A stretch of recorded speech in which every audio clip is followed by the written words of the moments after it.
Hello दोस्तों, कैसे हो आप लोग। मेरा नाम है दीपक और मैं स्वागत करता हूं अपने इस यूट्यूब चैनल सिविल और प्रीलिम्स में, जिसमें कि आज हम हिंदू एडिटोरियल यानी कि 13 जून 2023 की बात करेंगे।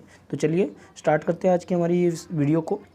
सबसे पहला न्यूज है same sex marriage morality versus equality. देखिए, सबसे पहले अगर मैं बात करूं, अभी सुप्रीम कोर्ट का एक हियरिंग हुई थी जिसमें सेम सेक्स के ऊपर बात की गई थी। ठीक है, तो अब यहाँ पे कॉन्टेक्स्ट क्या है। कॉन्टेक्स्ट है कि जो सेम सेक्स है क्या वो मॉरलिटी पे बेस है या इक्वलिटी पे बेस है।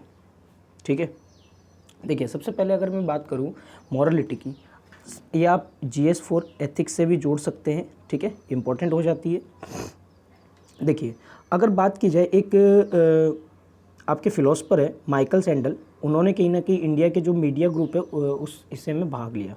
ठीक है, उन्होंने अपनी कुछ व्यूज़ दिए और वहाँ पे क्वेश्चन पूछा गया। क्या पूछा गया कि the question is of same sex marriage should be left to citizen initiated to resolve या रेदर देन द स्टेट। देखिए, जो सेम सेक्स मैरिज है वो सोसाइटी पे छोड़ा जाए या फिर स्टेट पे छोड़ा जाए, किस चीज़ पे छोड़ा जाए इसकी बात चल रही है। अगर हम सोसाइटी पे छोड़ा जाए तो क्या होती है, यहाँ पे आती है मॉरलिटी की बात। ठीक है, अगर हम स्टेट पे छोड़ें तो यहाँ पे आती है इक्वलिटी की बात। अगर इस कॉन्टेक्स्ट में देखा जाए कि अगर हम मॉरलिटी पे छोड़ दिया जाए तो वैसे मॉरलिटी के हिसाब से आपका जो लिव इन रिलेशनशिप है वो भी कहीं ना कहीं गलत है। ठीक है ना। अगर हम इक्वलिटी की बात की जाए, इक्वलिटी में क्या होता है, सारे सेक्स को इक्वल रिप्रेजेंटेशन मिलना चाहिए। क्या हमारी ये सोसाइटी जो है वो एक्सेप्ट करेगी, आगे जाके क्या ये सोसाइटी को एक्सेप्ट करेगी? तो ये कहीं ना कहीं क्वेश्चन बन जाता है।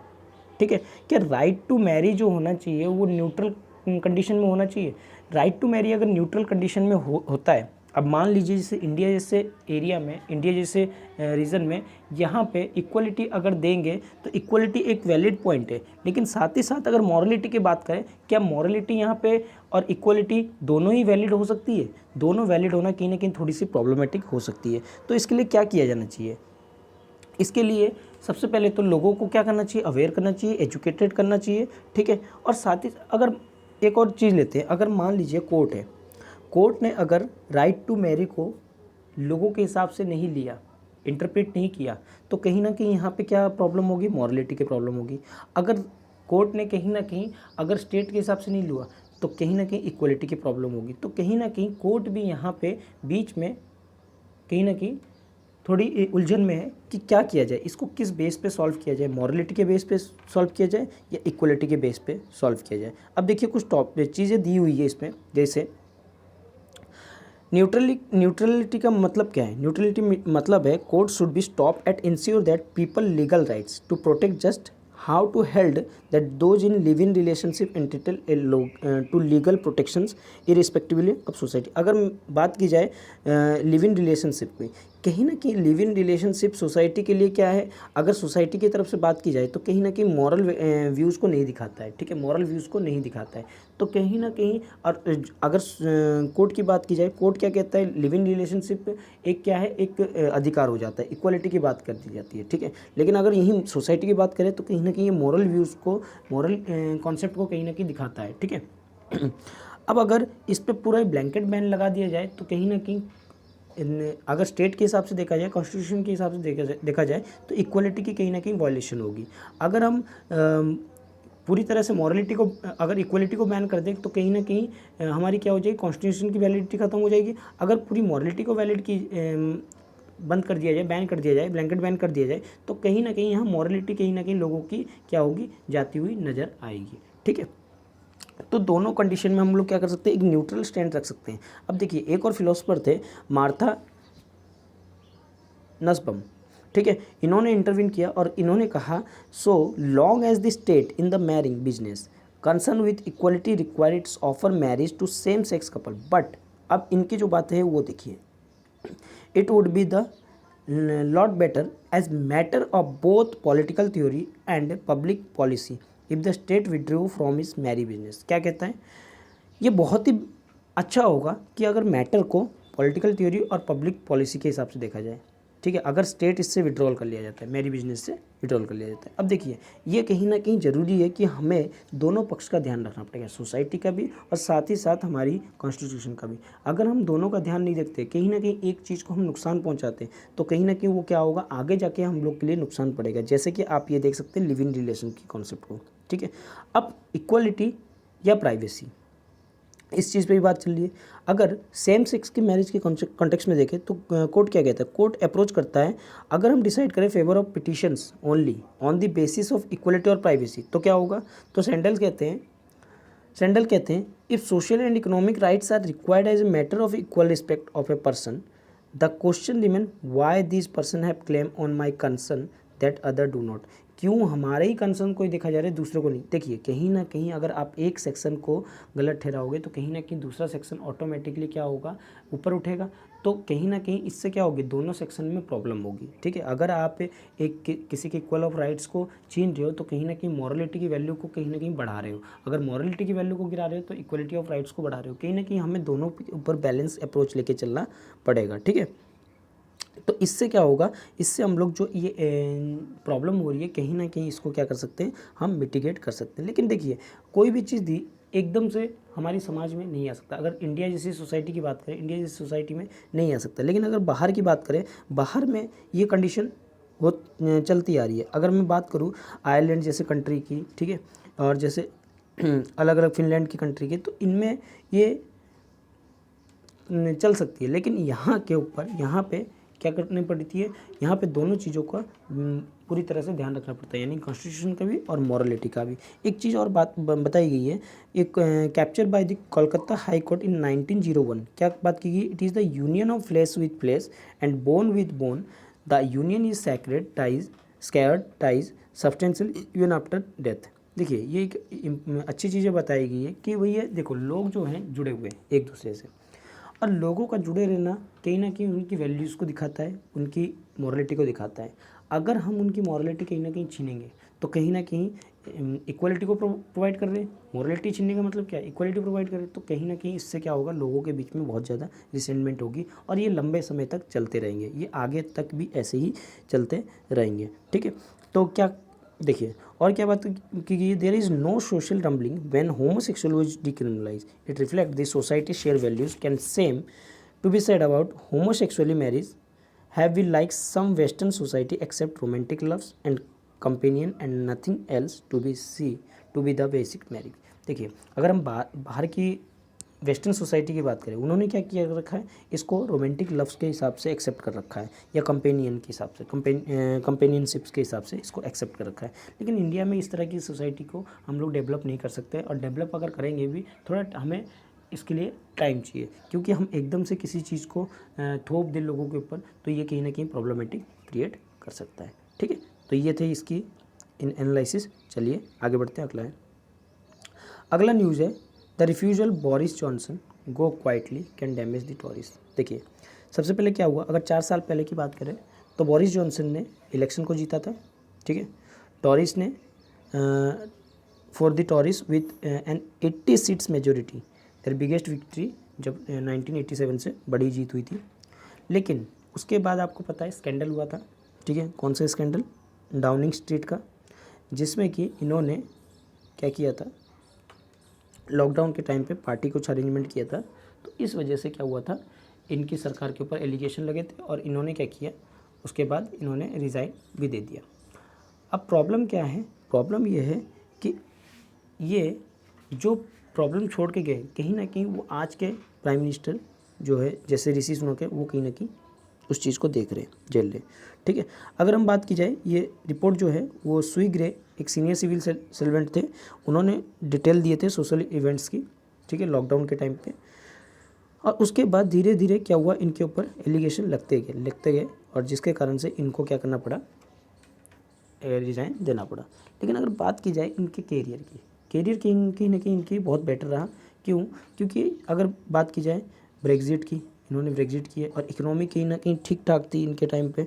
अगर बात की जाए इनके टाइम पे इकोनॉमिक जो होती है हाई थी, ठीक है। तो कहीं ना कहीं इन्होंने अपने देश के लिए काम तो किया, लेकिन उसके साथ साथ कुछ गड़बड़ किए, और जिसको कहीं ना कहीं भुगतान आज के टाइम पे जो आज के प्राइम मिनिस्टर ऋषि सुनक जी, उनको कहीं ना कहीं फेस करना पड़ रहा है। जो सबसे बड़ी हाईलाइट पॉलिटिकल करियर की है, इनको क्या माना जाता है, या तो प्राइम मिनिस्टर के फॉर्म में माना जाए या बैक बेंचर के फॉर्म में माना जाए, ठीक है। और इन्होंने और एक चीज़ भी कहा कि ना तो ये रिस्पॉन्सिबिलिटी ले रहे हैं उस लॉकडाउन के वायलेशन का, अगर हम लॉकडाउन के वायलेशन की बात करें, ना तो उस वायलेशन का वो रिस्पॉन्सिबिलिटी ले रहे हैं, और ना ही जो पार्लियामेंट में उस चीज़ को एक्सेप्ट कर रहे हैं, ठीक है। Not repent lying to parliament में जो झूठ बोले थे उसको ना उनको कोई पछतावा है, ठीक है। जबकि एग्जिस्टिंग हाउस में जॉनसन ने क्या किया था, अटैक किया था imaginary racket of reminder rather than coming to terms with mess left hand conservative party. देखिए सबसे पहले तो ये किस पार्टी से बिलोंग करते हैं, कंजर्वेटिव पार्टी से, ठीक है। कंजर्वेटिव पार्टी में क्या हुआ, इन्होंने बहुत सारी ऐसी चीज़ें की है जो कहीं ना कहीं आज जो है बहुत सारी प्रॉब्लम को प्राइम मिनिस्टर ऋषि सुनक कहीं ना कहीं टैकल कर रहे हैं, और जो कि रिवेलियन कर रखे हैं जॉनसन के खिलाफ, ठीक है। जो member of quick and the Tory leaders fall as the prime minister sound more political than constructive assessment government performance. देखिए इन्होंने क्या किया है, देखिए ये ज़्यादातर क्या है, आपके पॉलिटिकल कंस्ट्रक्शन के बजाय इन्होंने गवर्नमेंट परफॉर्मेंस पे ज़्यादा असेसमेंट किया, ठीक है। अब क्या बात की जा रही है, जो जॉनसन है उन्होंने कहीं ना कहीं रेजिग्नेशन दिया, ठीक है। और किस वजह से, वो जो ऐसी सिचुएशन बन के आई तो जिसके कारण से उन्होंने क्या किया, इसको अपने को रेजिग्नेशन देना पड़ा, ठीक है। और साथ ही साथ इन्होंने बहुत सारी इन चीज़ों के कारण से उनके पार्टीज़ को बहुत सारी सेटबैक भी झेलने पड़े, ठीक है, बहुत सारी कमियां झेलने पड़े। जहाँ पे अगर टोरीज की बात करें, pursued public support around 30% against labour party के 40% ओपिनियन पोल की बात की जाए। जो जॉनसन था उन्होंने हिंट दिया कि मैं ज़रूर वापस आऊँगा, ठीक है। और इन्होंने क्या किया, पॉलिटिकल सर्कल में इस तरह की बात रखी, ठीक है, और अपनी राइट विंग पार्टी के बारे में बताया, ठीक है, मतलब एक राइट विंग पार्टी बनाने की बात की, ठीक है। लेकिन ये अभी क्लियर नहीं है कि क्या होने वाला है आगे। राइट विंग पार्टी की बनाने की बात तो की है, लेकिन क्या होने वाला है आगे ये अभी तक कुछ कन्फर्म नहीं है। लेकिन ये ऐसा है कि इन्होंने काफ़ी डैमेज किया टॉरीज़ को, ठीक है। और साथ ही साथ इन्होंने any attempt to at political comeback will be further destabilising the party. अगर कुछ ऐसा होता है, आते हैं वापस, तो कहीं ना कहीं वो डिस्टेबलाइज करेंगे पार्टी को, और कहीं ना कहीं ब्रिटिश की कंजर्वेटिव पॉलिटिकल लैंडस्केप जो है उसको कहीं ना कहीं बहुत सारा नुकसान भी पहुंचाएंगे, ठीक है। जो कि देखा गया कहाँ, ब्रेक्जिट आइसोलेशन के टर्म में देखा जाएगा, ठीक है। और कहीं ना कहीं ये इनकी चीज़ों को कहीं ना कहीं उनकी पार्टी बहुत मुश्किल से झेल पा रही है, ठीक है। चलिए आगे बढ़ते हैं। अगला न्यूज़ है e platform their generative AI chapter. देखिए क्या है यहाँ पे, कुछ आपको पता है कि लॉकडाउन चल रहा था, लॉकडाउन में ऑनलाइन कोचिंग की डिमांड जो है ज़्यादा बढ़ रही थी। अब जो ऑनलाइन कोचिंग की डिमांड ज़्यादा बढ़ रही थी तो एडटेक कंपनियाँ भी ज़्यादा ही ओपन हो रहे थे। अगर हम इकोनॉमिक सेटबैक की बात करें 2011 की, तो एक नई जनरेशन ऑनलाइन कोर्स की स्टार्ट हुआ, मैसिव ओपन ऑनलाइन कोर्सेज। देखिए हमें बाहर क्या हो रहा है उससे नहीं देखना है, इंडिया के कॉन्टेक्स्ट में इसको देखना है। मैसिव ओपन ऑनलाइन कोर्सेज ये स्टार्ट किए गए, ठीक है। अब ये क्या है कि पूरे देश में एक तरह का आर्टिफिशियल इंटेलिजेंस के थ्रू लोगों तक एजुकेशन पहुंचाना, ई प्लेटफॉर्म जिसको कहते हैं, ई एजुकेशन पहुंचाना, ठीक है। तो कहीं ना कहीं बहुत सारी कंपनियां जो है इस होड़ में रही, कुछ नॉन प्रॉफिट कंपनियां थी, कुछ प्रॉफिट कंपनियां थी। अगर मैं बात करूं नॉन प्रॉफिट कंपनियों में बहुत सारी ऐसी चीज़ें थी जैसे खान, ठीक है, अगर गेट फाउंडेशन की, गूगल की, एलन मस्क की, ठीक है। लेकिन अगर आज की बात की जाए, जो एकेडमी है वो 130 मिलियन लर्नर को पूरे वर्ल्ड में देख रही है, ठीक है। जो कहाँ से, स्कूल से लेके ग्रेजुएट लेवल तक है, जो स्टूडेंट्स हैं वो कहीं ना कहीं इसमें पढ़ रहे हैं, ठीक है, इसमें इनरोल्ड है।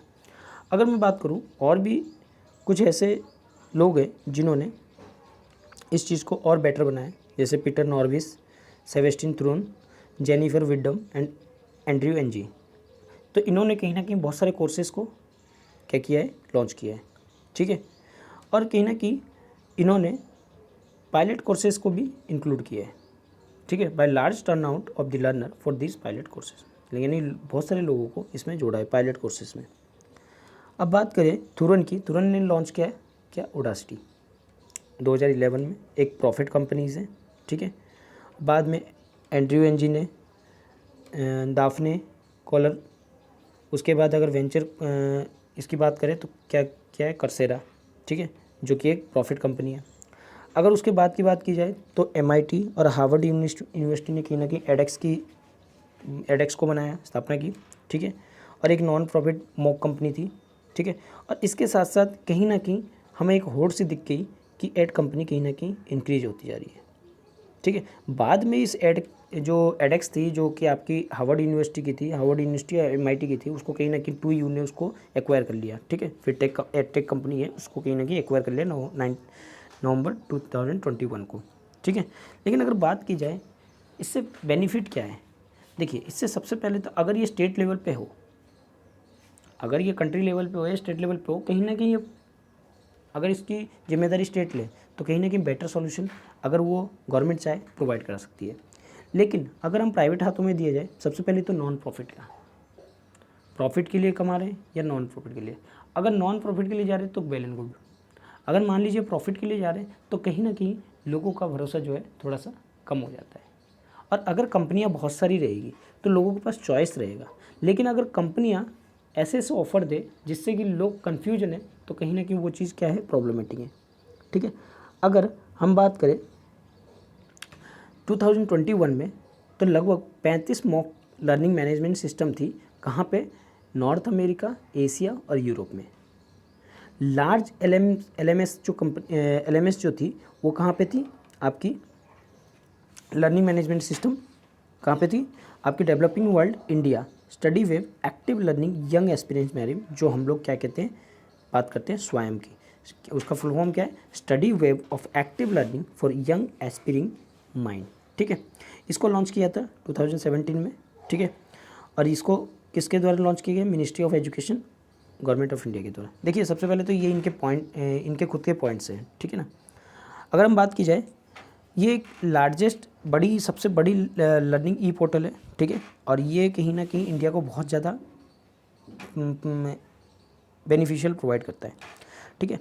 वहीं पे अगर एडेक्स की बात करें, एडेक्स और इंडिया स्वयं की कंपैरिजन करें तो 40 मिलियन जो इनके यूज़र्स है वो कहाँ पे है, आपके एडेक्स में, और इंडिया की बात करें तो 22 मिलियन है, ठीक है, रिस्पेक्टिवली।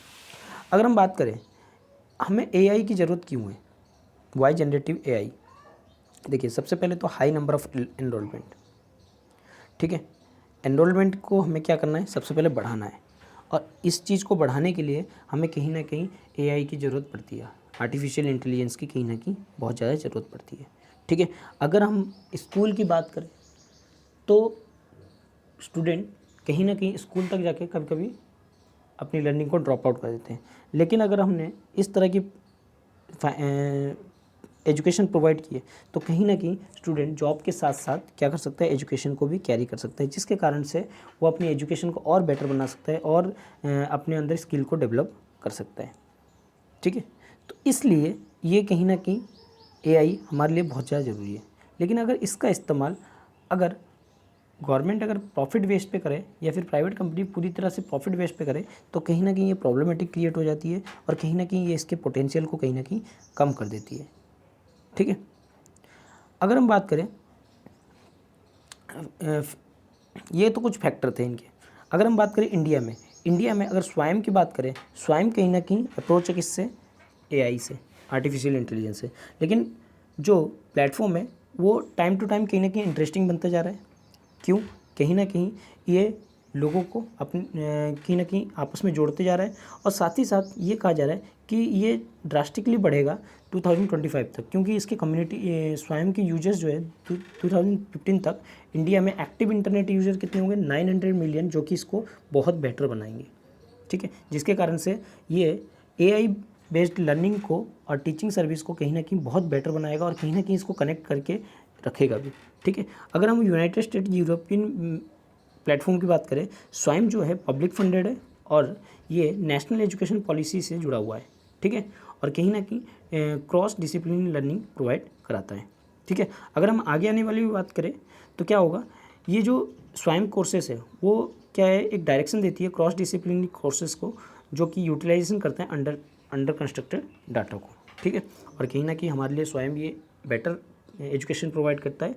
आज के टाइम पे जो स्टूडेंट्स हैं जो कि एजुकेशन नहीं ले पा रहे हैं और कहीं ना कहीं जॉब में अपने टाइम दे रहे हैं, तो उनके लिए ये बेटर अपॉर्चुनिटी है, जिसके कारण से वो आके इसके थ्रू लर्निंग प्रोसेस को आगे बढ़ा सकें। ठीक है, तो चलिए ये था आज का हमारा एनालिसिस। अगर आपको अच्छा लगा तो लाइक कीजिए, सब्सक्राइब कीजिए और अपने दोस्तों के साथ शेयर करना ना भूलिए। Thank you.